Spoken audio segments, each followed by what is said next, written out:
Hi there. Come along with us as we travel to Singapore and Indonesia.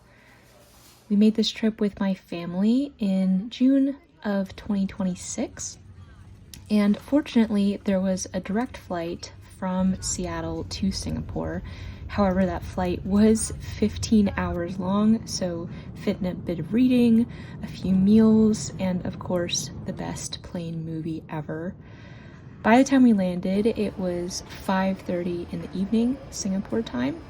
We got a ride to our hotel for the night, which was at the Marina Bay Sands. Got settled into our room, which overlooked the gardens by the bay and was absolutely gorgeous.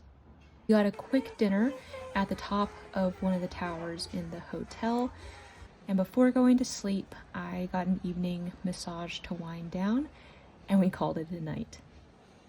That next morning was our official day one of the trip, and when my husband and I woke up, it happened to be our 1-year anniversary. So we started by celebrating with a sunrise over the infinity pool at the top of the Marina Bay Sands, which was just wonderful. Then we went to probably the biggest buffet breakfast I've ever seen with super delicious food. Then we spent the first half of the day wandering around the hotel, seeing the mall that was attached to it. We found the fitness center and even saw they had a casino, of all things. And we spent our last few hours before checkout just hanging out at the pool and eating really good food. That afternoon, we took our transfer to the first official hotel of the trip, which was the Raffles Hotel Singapore. This was a beautiful hotel with lots of historical significance, including being the birthplace of the Singapore sling. So if you've ever had this drink, this is where it was created. We had a few hours that afternoon to explore the hotel, soaked in the beauty and the significance of this place. And that evening, we had our welcome meeting with our tour group, finished the night with a wonderful dinner, and that's how we called it a night. Day 2 started nice and early with a little workout, a delicious breakfast at the hotel, and then we went on a walking tour in Singapore with our local guide. We spent most of our time in the Colonial District, exploring some of the significant buildings that were there, including government buildings, museums, even the concert hall. I was not expecting it to be quite as humid as it was, but it was still super enjoyable getting to learn about the relatively recent history of Singapore. From there, we went on a bumboat ride down the Singapore River, which then took us past the Merlion, which is an iconic statue in Singapore. Once we got done with our boat ride, we got to see one of the traditional neighborhoods in Singapore.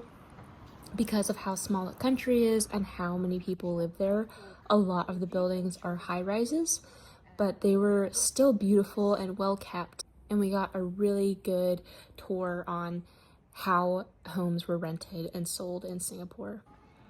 Just before lunch, we went past the Atlas, which was this beautiful building and bar, and all of it had this Art Deco theme to it. Unfortunately, we didn't get to go to the bar while it was open, but it was so cool getting to see the gorgeous detailing on the inside.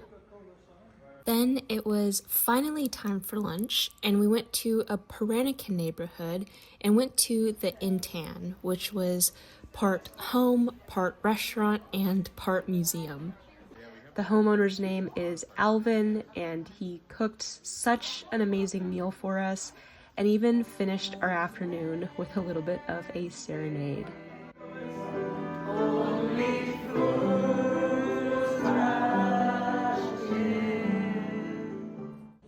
That afternoon, we had some time to ourselves, and my family decided to go on a Raffles Hotel historical tour. So we had a tour guide that talked to us about some of the antiques inside the hotel, and we even got to see the presidential suite, which was where they filmed parts of Crazy Rich Asians, so that was super fun. Later that afternoon, right before dinner, we went to the Long Bar, which is in the hotel and officially the place where the Singapore sling was invented, and we ended our night going to Lau Pa Sat, which is a hawker center. We got so much food, but they were all on our must-try list. Everything was so delicious, especially dessert, and it was just so fun getting to walk around all the stalls and getting to try the delicious food. And then we went home in a food coma. Day 3 was our last full day in Singapore, and we had planned to go to the gardens by the bay, but unfortunately it was raining the entire day. Fortunately, we were able to see the flower dome and the cloud forest, which were both inside and absolutely beautiful. The flower dome had all these different areas devoted to different parts of the world and the plants that lived there. And so it was super pretty getting to see all these different flowers and trees. And then we went to the cloud forest, which might be my favorite. Not only was it absolutely beautiful, but they were also doing a temporary exhibition with Jurassic Park. So in these corners of the dome, you'd see these animatronics and different nods to Jurassic Park, which was just so much fun to have as a part of that experience. I'm pretty sure I could have stayed there all day if we were allowed. But as we headed out, we did get to see some of the super trees. But because it was raining so hard, we decided to wrap up our morning activities and go grab lunch. My family decided to go back to the Marina Bay Sands Mall and to the food court they had attached to it. We had so much good food and ended up in yet another food coma. But after a few hours of resting and relaxation, we really wanted to get dim sum before we left the country. So that night we had reservations at a dim sum place, got even more full, but still saved room for dessert. But overall, it was a great opportunity to walk around Singapore a little bit more and finish up our last day there. Day 4 started early with our first transfer of this trip. We boarded our flight to Yogyakarta, which is a city on the island of Java in the country of Indonesia. This island specifically is a Muslim country, so one of our first impressions after getting off the plane was hearing one of their morning calls to prayer. It was a super cool first exposure to Java, and after we got our bags, we got on a super scenic transfer to the countryside to get to our hotel in Borobudur. This place was super peaceful and overlooked the Borobudur temple. So after having a scenic lunch and getting the cutest little welcome gift in our hotel room, we had the afternoon to explore the grounds, soak in the sights, and we even got to swim in probably one of the coolest hotel pools ever. That evening, we were back at the pool for a hotel dinner where they prepared a barbecue dinner for us and paired it with a Javanese dance called the Satria Gugnagnan. This was a story of children who wanted to protect Mother Earth from potential destruction. It was super cool to watch the different dances, the props, the music, the outfits that were all used in this performance. And we even got to take a picture with these super cute little kids after the show. It was an awesome welcome to Java, and that's how we ended our night. Day 5 was certainly a busy one. We started our day exploring the Borobudur Temple, which is actually the largest Buddhist temple in the world, and is set up with different levels to represent the different levels of enlightenment in Buddhism. When we got there, we got these special shoes to walk the grounds so that we wouldn't wear on the stones too much. And then the next hour or two felt like a lot of climbing as we went up the different levels of the temple. As we went, our guide talked to us about the engravings on the side, many of which told stories within Buddhism or just general history of Indonesia as well. And we even got to see the iconic bell-shaped stupas at the very top. This temple was absolutely massive and totally gorgeous, being the primary symbol of Borobudur. Once we were done with the temple, we went on a village tour in the Chandarejo village. We got into these little horse-drawn carriages, which were so much fun, and we made a few different stops at different parts of the village. Our first stop was seeing how tempeh is traditionally made from soybeans, and we even got the chance to wrap some of it ourselves. The second stop was seeing how cassava chips are made, and cassava is a root which is really popular in Indonesia, and their chips are so tasty. I couldn't stop eating them. And our last stop was an opportunity to listen to and even play some traditional Javanese music. It was super fun getting to learn about the different sounds of the instruments and getting our turn to take a stab at it. After all of that, we went back to the hotel for lunch, and we had the option to go to a batik making class. Batik is a type of artwork, and we made ours with wax drippings.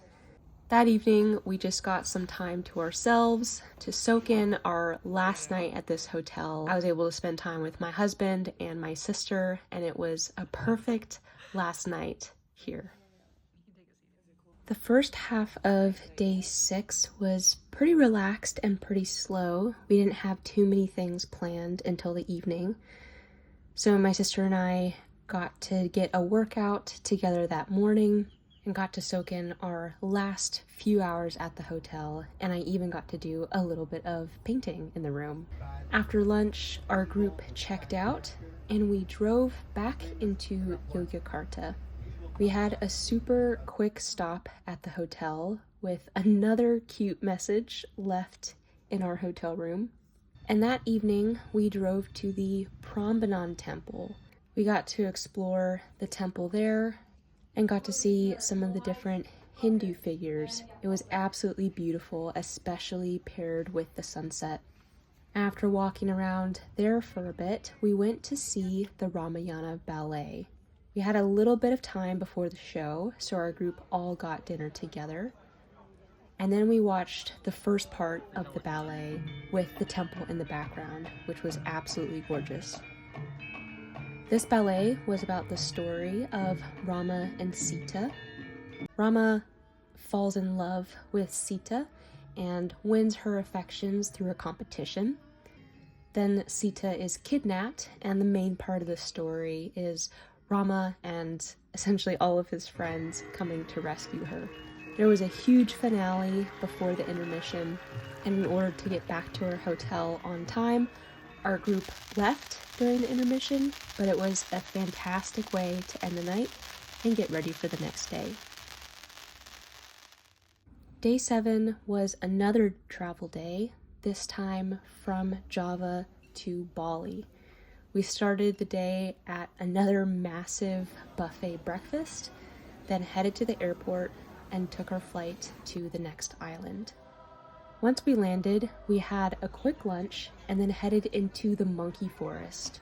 And it was so cool just to see all these monkeys hanging out. They had an unlimited supply of snacks. And while we were told not to get too close to them, it was fun seeing monkeys as close as we got to. They were absolutely everywhere, all hanging out, playing with each other, running around, and it was a super cool place to be. That evening, we headed to our hotel in Ubud, and this whole area kind of felt like a giant jungle, and it was super nice getting to settle in to the peace and quiet and absolutely amazing surroundings. That evening we had dinner at the hotel. Indonesia has no shortage of seafood, and that's how we called it a night. The next morning started with a very exciting ride in some retro VW things. Apparently these were cars back in the 1970s called the VW thing, and it was super fun getting to drive around Ubud in these open-air convertibles. After our glorious morning ride, we got to see someone's home that lived in the area and got to see how families and their homes were set up. And it was super interesting because each family home had a temple attached to it. And this family in particular had a tortoise that just wandered around. We received a quick Hindu blessing because the island of Bali is primarily Hindu. And then we walked over to take a tour of a rice farm. We learned a bit about different types of rice and how they were grown, and then got to walk through the rice fields briefly, along with the rest of the farm where they were growing all kinds of vegetables. We had lunch there, and the food was super fresh and super good.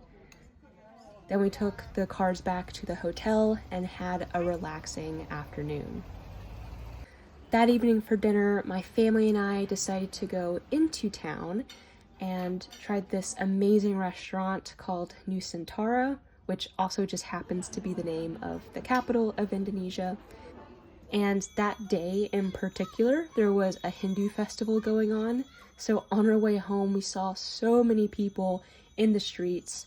It felt super loud and super crowded, but it was such a fun coincidence getting to be there. On day 9, our group got to essentially choose our own challenge. Some members in our tour group went to a museum. However, most of my family decided to do a cooking class. So we started our day going to a local market where we saw people buying and selling fresh produce, meats, and our tour guide actually stopped to purchase some baked goods, which essentially tasted like an Indonesian donut and was delicious. From there, we headed to the cooking class, which was actually in this woman's home, where she lived and led this cooking class.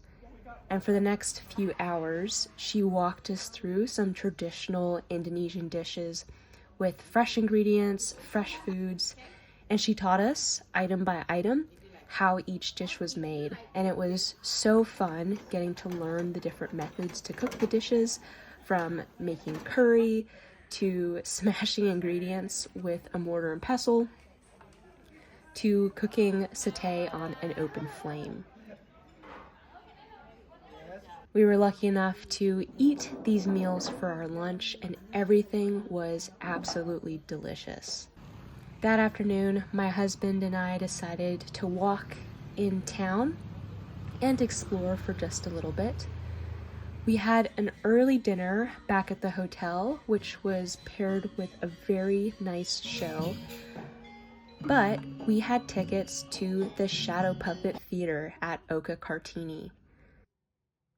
It was so cool getting to see the intricate shadow puppets and how the puppet masters operated them.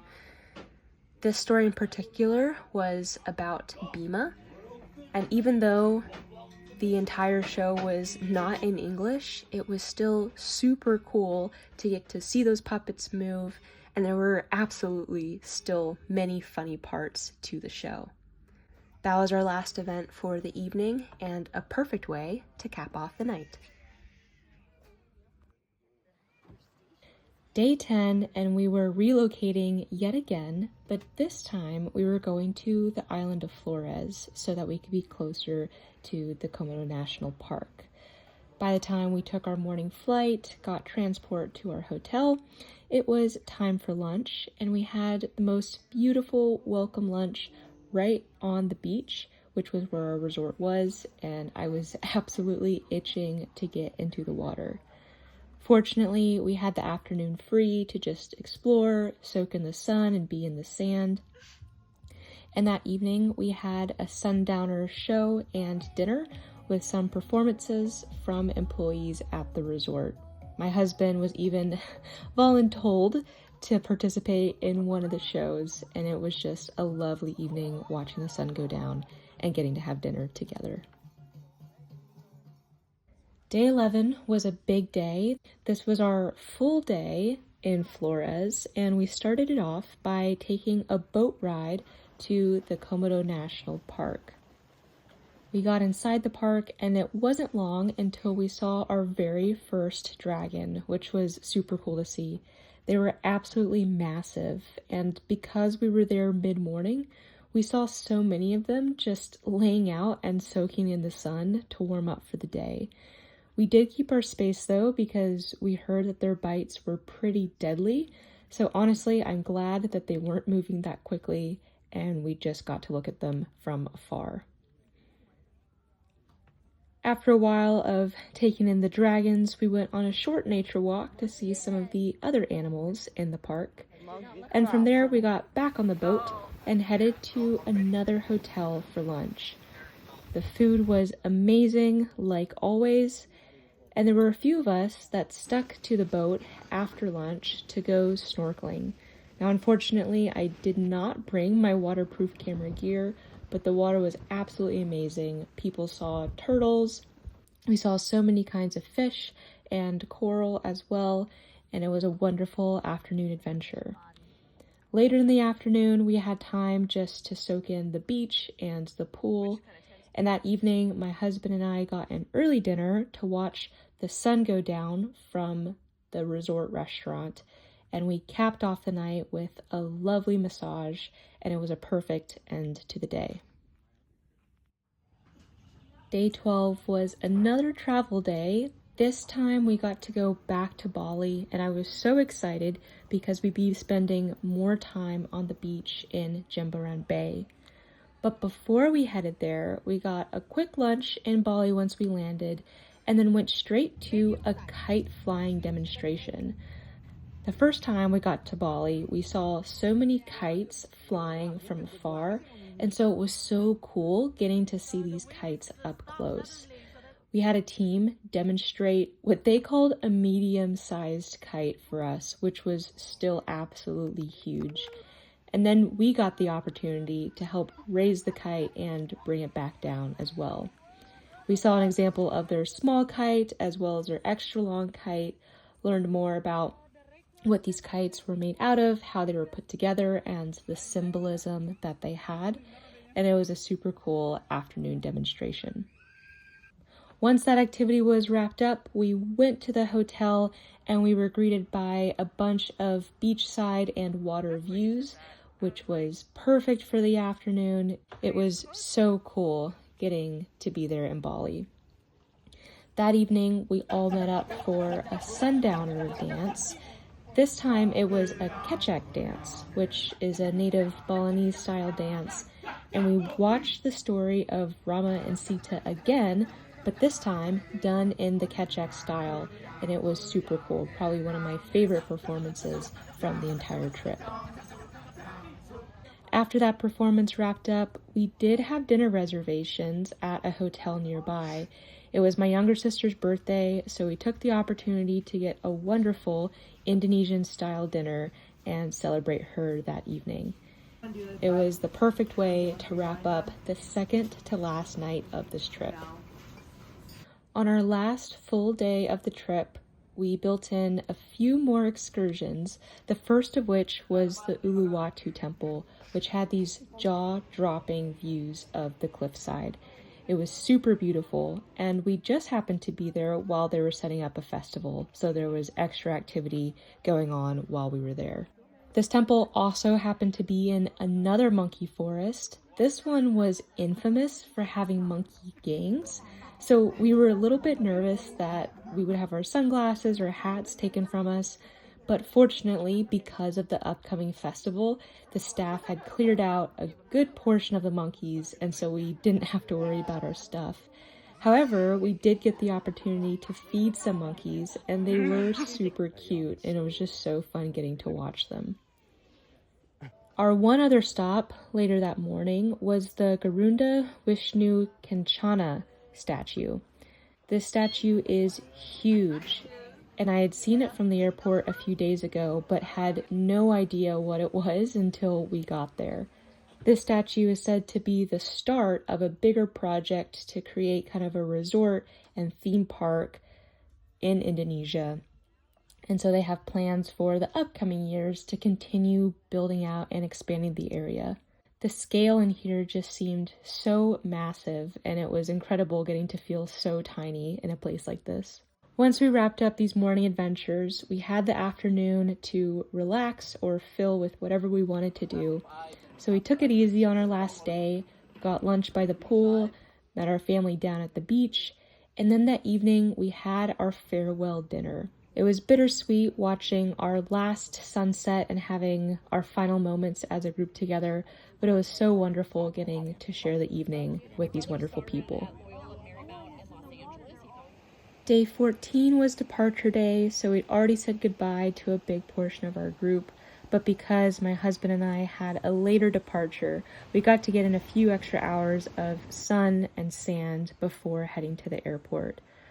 Our trip back looked like a layover back in Singapore, which was fun to see that airport one more time, and then we headed back home to Seattle. This trip was absolutely amazing. I'm so grateful for everything that we got to see, and I would love to return one day. But thank you guys so much for following along on our adventures, and I'll catch you next time.